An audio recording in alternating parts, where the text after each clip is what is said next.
Alright, so we're going to be talking about methods of payments. There's typically about 5 methods of payments. So the first one we're going to talk about is cash. So here, your dollar bills, $5 bills, and then your coins. You got a quarter here, a dime, and a penny. Just to show you for an example. So some of the advantages of using cash is easy to carry.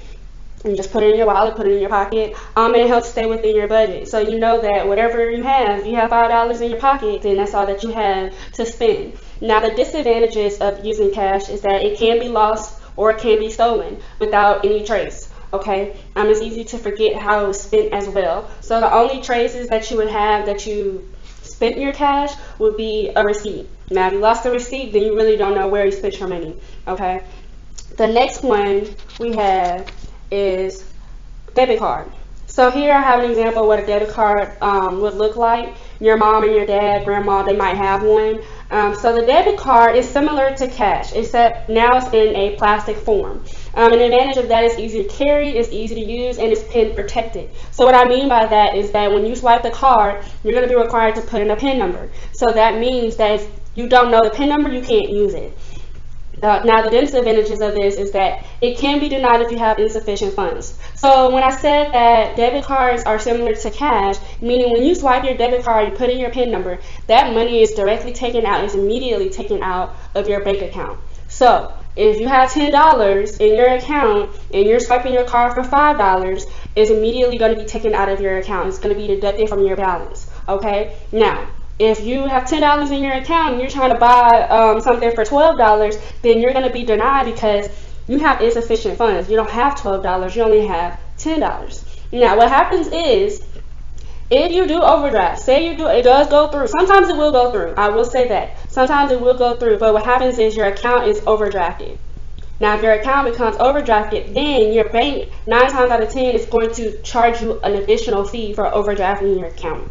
So the bank is going to say, hey, we're going to let this transaction push through, but you're going to pay us an extra fee for us giving you money that you technically don't have in your account.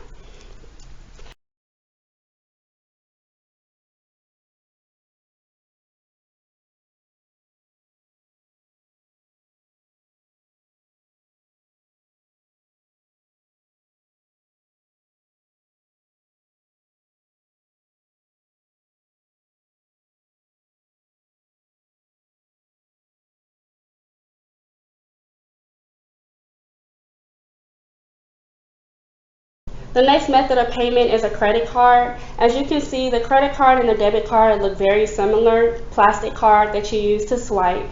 The only difference is with the credit card, you're not going to be required to put in a PIN number to swipe it. Okay. Also with the credit card, the money that is on this card is technically not yours. It's money that you're borrowing from the bank. Versus a debit card, that money is money that you actually have that you deposited yourself into your account. Okay, so the advantages of using a credit card is easy to carry, it's easy to use, and it offers rewards. So what that means is at certain places such as the gas station, if you swipe your card there for gas, then they'll offer you 2%. So let's say, for example, they'll offer you 2% for every dollar that you spend there. Okay, also it can improve your credit score. What I mean by that is, since this money on this credit card is not yours, you're borrowing the money from the bank, you do have to pay every time you use this card. So if you charge the card for $30, you have to pay the $30 back. Now, you're going to get a due date every month to pay your credit card bill. Now, if you pay that on time, then it can improve your credit score. Now, the disadvantages of using the credit card is too easy to overspend. Okay, so with this, you get a limit. You get a limit. Say your limit is $500. You cannot go over that limit, or else you will get charged. Okay, an extra fee. If you are late paying your money back, you will get a late fee.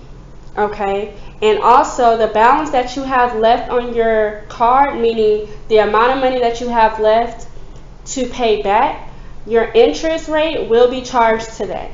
So if you're late, not only are you paying the interest back, but you're also paying the amount that you borrowed the money that you charged the card for, plus the late fee. That is not something that you want to do. So it's always important, if you're going to use a credit card, please use it wisely and make sure that you make your payments on time. The next one is method of payments. So it's online banking. And so the advantages of this is that it saves time. You don't actually have to go up to the company or the business to pay your bills. Also saves you costs. So that means that you don't have to go to the post office and pay for stamps or envelopes to send off your money to pay your bills. And it gives you the ability to buy online as well. Now, some of the disadvantages is that if you're using an unprotected internet, so say you go to Starbucks or you're in Walmart or McDonald's and you're on the free Wi-Fi trying to pay your bills, you can lead yourself to being taken advantage of. Somebody can commit fraud and take your information. So that's not something that you want to do. So if you're going to pay your bills and do online banking, you always want to do it on a protected internet. So do it on the Wi-Fi at home, okay? All right, lastly we have is a check. So here you'll see what a check looks like. You may or may not seen it before. A lot of people don't use these anymore. So some of the advantages of this is a safer way to pay. It's basically what I consider protected money. So the money that you have in your account is all the money that you have to use to write a check for. So you can write your check, it'll be written on this piece of paper, but what happens is, if you can see, it says pay to the order of. So you will write the name of the person you're writing the check to or the company name that you're writing the check to. So say, for example, your check gets stolen.